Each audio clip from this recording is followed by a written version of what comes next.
पशेमां सी हसरत से मुझे सोचता है। अब वही शहर मोहब्बत से मुझे सोचता है। मैं तो महदूद से लम्हों में मिली थी उससे, फिर भी वो कितनी वजाहत से मुझे सोचता है।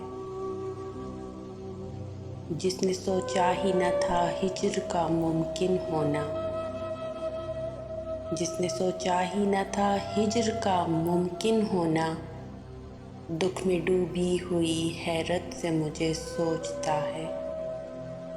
मैं तो मर जाऊं अगर सोचने लग जाऊं उसे, और वो कितनी सहूलत से मुझे सोचता है। गर्चा अब तरके मरासिम को बहुत देर हुई, अब भी वो मेरी इजाज़त से मुझे सोचता है।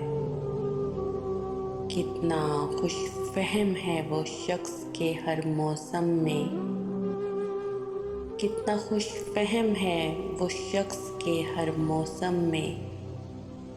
एक नए रुख नई सूरत से मुझे सोचता है।